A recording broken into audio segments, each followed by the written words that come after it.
All right, let's start with the big story that we are tracking this morning, where a day after 235 worshippers were massacred in an attack on a mosque in the rest of Sinai Peninsula in Egypt, the Egyptian Air Force has claimed that it has destroyed vehicles and ammunition stocks that were used by the terrorists. As many as 235 people were killed when terrorists detonated bombs and showered gunfire on worshippers during the Friday prayers in Sinai's Al-Rawda Mosque. Survivors recount as to how the attack happened and they tried to flee.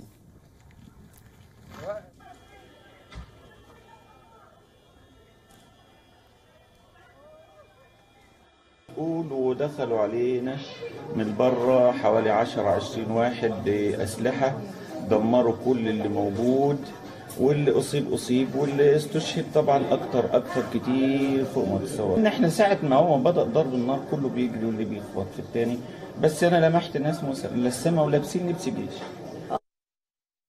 Also, a tribal leader and the head of a Bedouin militia that fights so-called Islamic State group has said that the mosque is known as a place where the Sufis gather. The terrorist group shares the Puritan Salafi view that the Sufis are heretics for seeking the intercession of saints. The terror group had previously kidnapped and beheaded an elderly Sufi leader, accusing him of practicing music. The Egyptian President Abdel Fattah al-Sisi has vowed a brutal response to the terror attacks, and the country has declared 3 days of national mourning after the attack.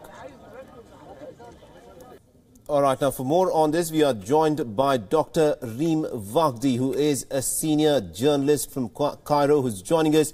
Dr. Wagdi, this is in many ways an attack that seems to have broken away from the pattern of the past. Why has a mosque been targeted? Any information on that, sir?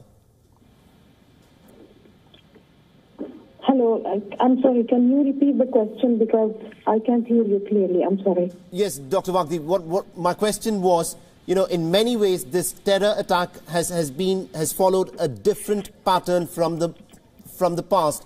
A mosque has been attacked where 235 people were massacred. Why has a mosque come under attack?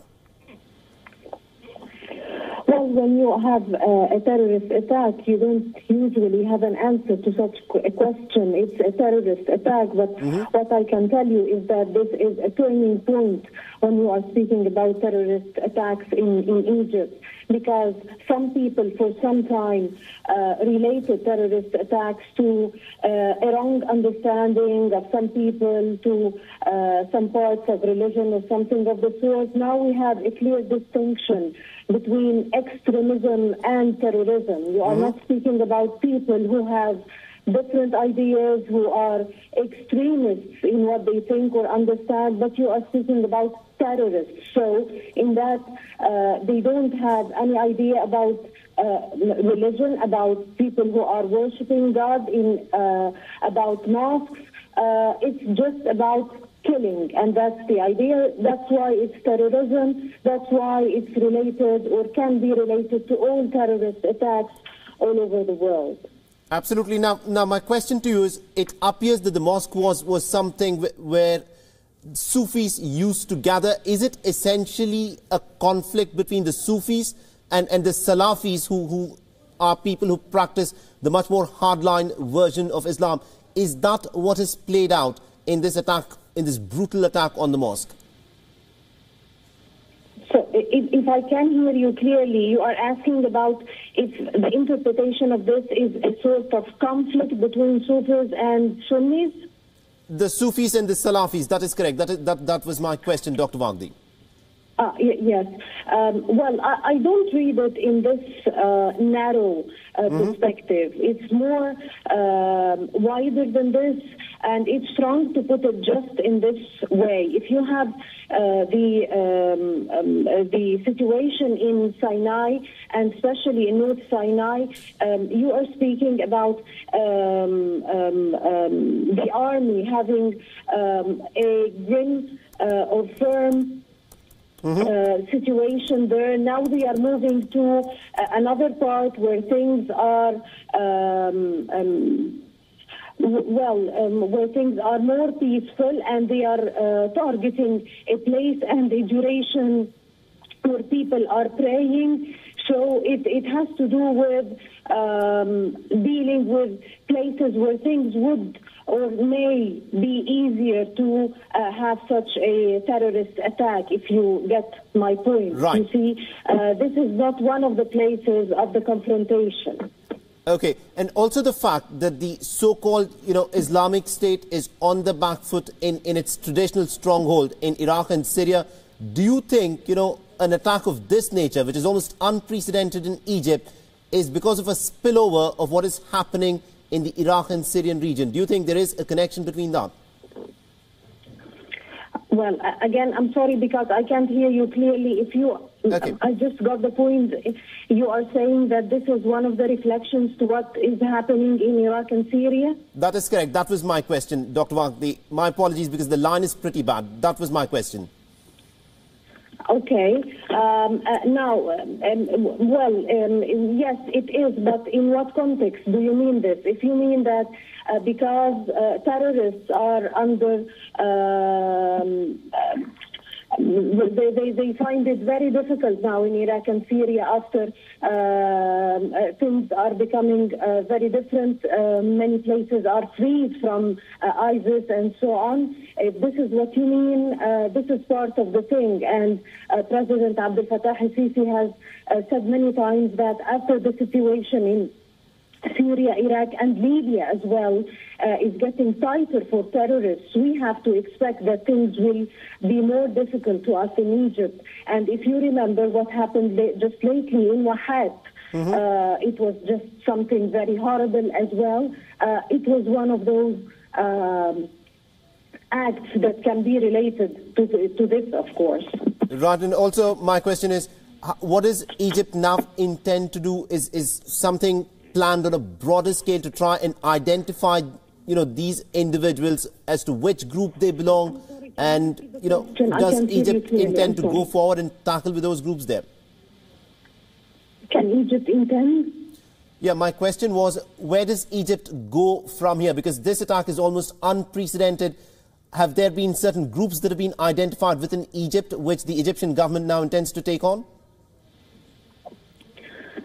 Okay, I'm sorry again if I have your question. If you say, where can Egypt go from now, what the reaction will be? That is correct. That was my question, yes.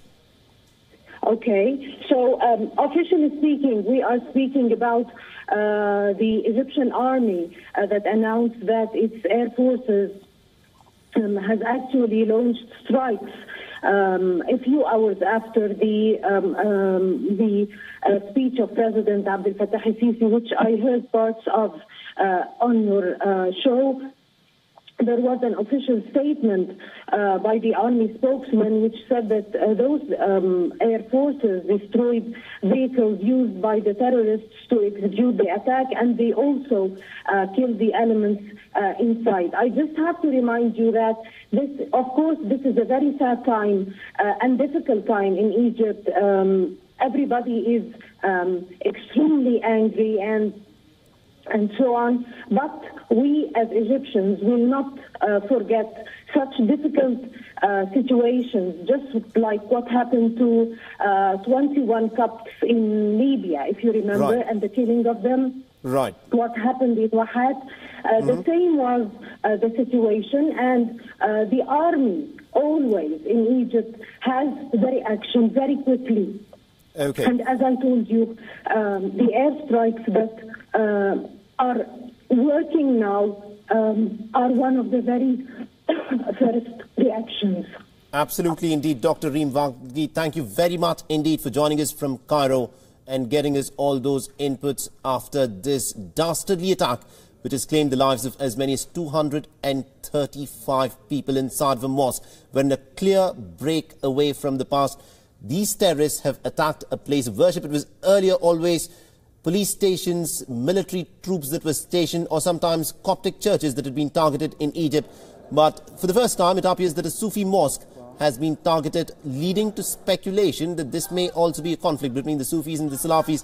But as Dr. Reem Waqdi there was pointing out, that it is not correct to perhaps read this attack in that narrow perspective, that it may just be a conflict of the Sufis versus the more hardline Salafis in Egypt. Meanwhile, world leaders including US President Donald Trump, Indian Prime Minister Narendra Modi and also Australian Prime Minister Malcolm Turnbull have condemned the ghastly attack which killed hundreds and wounded many more. Now, the US Muslims have also strongly condemned the attack that has taken place in Egypt. It's very sad, it's pathetic, it's unhumanitic. It doesn't represent any sort of Islamic principles or Islamic faith. Islam doesn't allow anyone to kill, anyone to harm. Islam represents the peaceful, friendship, brotherhoodness. It doesn't support the evil act that is causing all this sort of activities is not representing the Muslim or Islamic principles.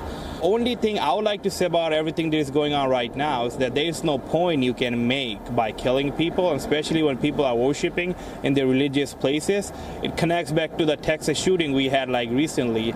People who are worshiping, killing them doesn't make any point, and I feel really sad that it's still happening. Today we had a shooting in Egypt, but at the end of the day, it's really sad, but at the end of the day, my point, you can't make any point by killing people, and you can't make any point by going inside a church, in a mosque, and